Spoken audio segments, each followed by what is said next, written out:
we have all these monstrosities of dormant volcanoes waking up all over the world. And they're waking up after hundreds of thousands of years, guys. What is going on? I have one for you that is waking up after 710,000 years. And we're talking, as usual, volcanoes are present a lot at subduction zones. And we're talking about the Makran subduction arc today, where there's this dormant volcano. So on these subduction zones, and especially on that one here, dormant volcanoes can awaken without a warning and reveal unmonitored hazards. Hazard doesn't sound good, no warning doesn't sound good, and unmonitored sounds even worse. So which volcano am I talking about? I am talking about the Taftan Volcano that's reawakening after 710,000 years of sleep, and it's revealing hidden hazards. It's a quiet, triggerless swelling at the Taftan Volcano that is located in southeastern Iran. That is close to the border with Pakistan. So due to this long stint of inactivity, it was really thought to be extinct, crossed off the list. No biggie, don't worry about it, don't surveil it. But already last year, there were some signs that something is stirring at that volcano. We have seen increased levels from the volcano's vents, the fumaroles. And these fumaroles seem to be sprouting more sulfuric gases than usual.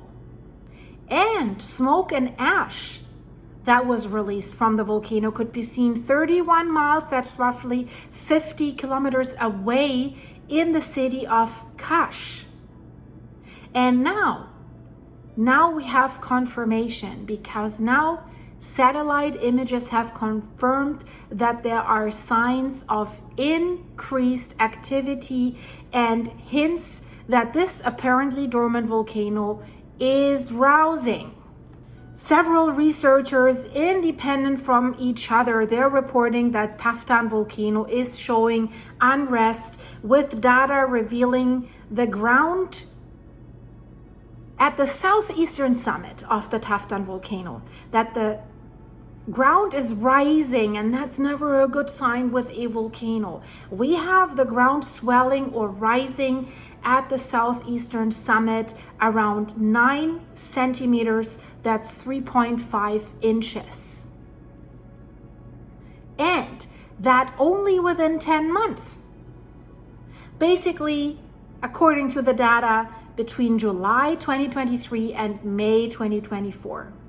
So the scientists admit, well, our studies reveal that the Taftan is more active than previously recognized.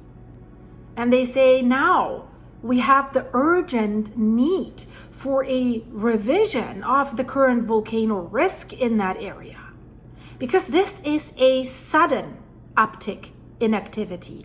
It's not like a long rise in activity, it's a sudden uptick, which is even more concerning. And this uplift is the biggest indicator for that increase, because they have looked at the volcano between 2015 and 2020, and there was basically nothing. There was a little bit of an uplift and also a subsidence in some area of not more than 1 millimeter per year. So nothing. So the big question in the room is now, what is causing the sudden change? Is magma rising to the surface? Sometimes stuff can be triggered by rainfall or nearby earthquakes. We've seen this in Kamchatka, right? We've got the mega thrust earthquake that has brought several volcanoes back to life. But here, there was no uptick in seismic activity and no significant earthquake that could have caused the Taftan volcano to reawaken. So what is it then? Wasn't triggered by rainfall, wasn't triggered by seismic activity or anything else that's coming from the outside.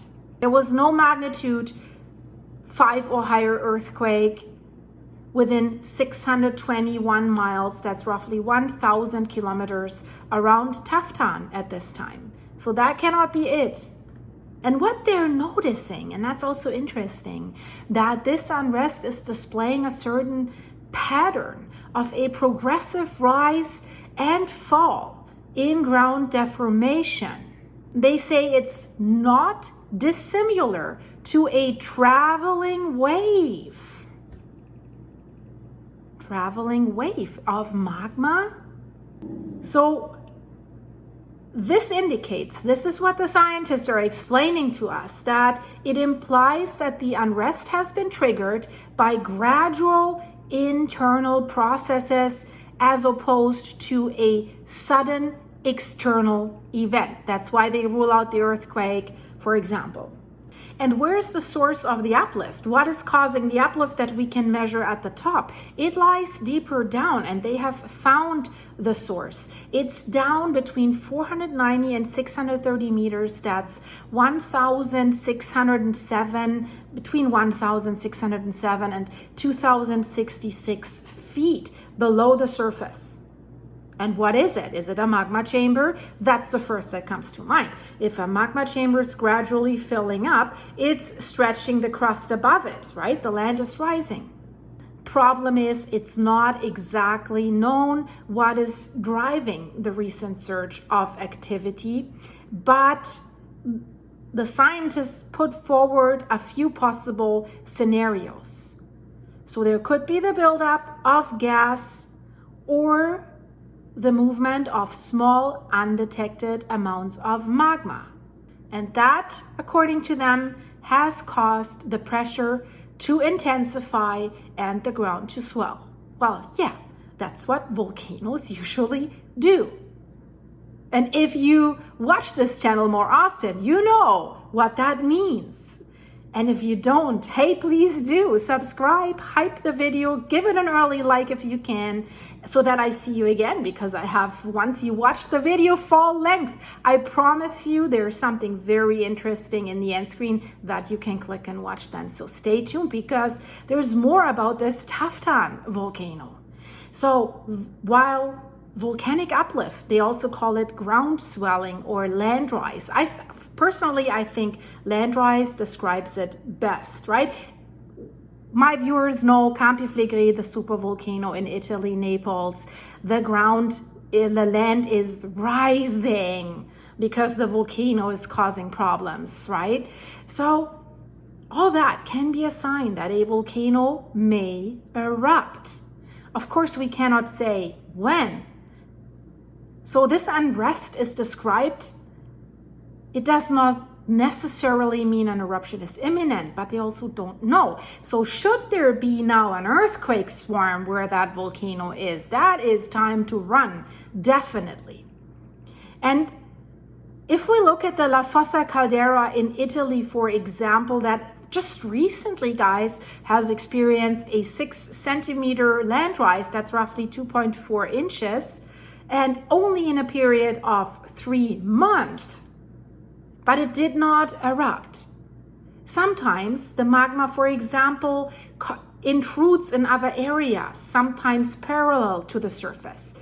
It looks for the way of least resistance. So it doesn't always have to come to the top. We have seen this in Iceland when the unrest began in Svartsengi. So the first was creating massive earthquakes. The earth was cracking. A whole town had to be evacuated, but magma didn't reach the surface. It was intruding. It was forming a long magma dike. But then a few weeks later, the magma chamber was refilling, and then it did produce an eruption, and another one and another one. But that's a different kind of volcano. So here we have to see, because the authors don't know. The scientists don't know. They're telling us we definitely need to intensify the monitoring for further activity. We need to find out. And the problem is that right now there is an absence of post-unrest reversed subsidence. Geez, that's a long expression, but It's clear what it means. It highlights the potential for persistent pressurization below the summit because it's not coming back down. And that suggests that the Taftan volcano remains, or just became again, a very hazardous area that is potentially creeping towards an eruption. So this is the first confirmed volcanic unrest in the Makran subduction arc. The Taftan volcano is a stratovolcano. It's quite impressive.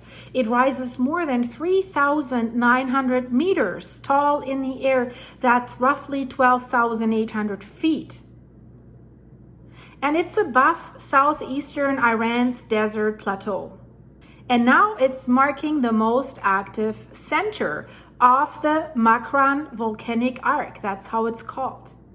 And the arc extends roughly 450 kilometers, that's 290 miles, along the Arabian-Eurasian plate boundary, where the Arabian plate is subducting beneath Iran, basically. We're always talking about subduction zones, especially the Cascadia subduction zone. We're talking about Russia, Kamchatka, we're talking about Japan, but they have one too. So they think that Taftan's last dated lava eruptions happened around 0.71 plus minus 0.03 million years ago. But still, it still has vents and steaming fumaroles that have persisted for decades right now. So that is also giving us a hint that there seems to be, or there is, a continuous gas supply from deeper down. So this new study that has just been published a few days ago presents clear evidence that the Taftan is active.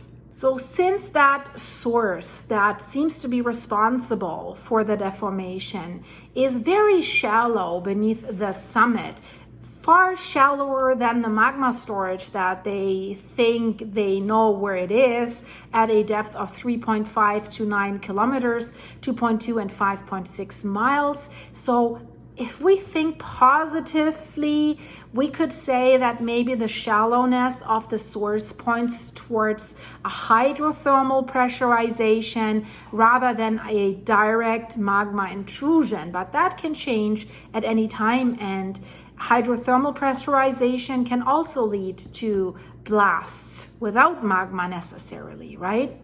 We have also seen new summit cracks at the volcano and strong sulfur emissions, which hint at that.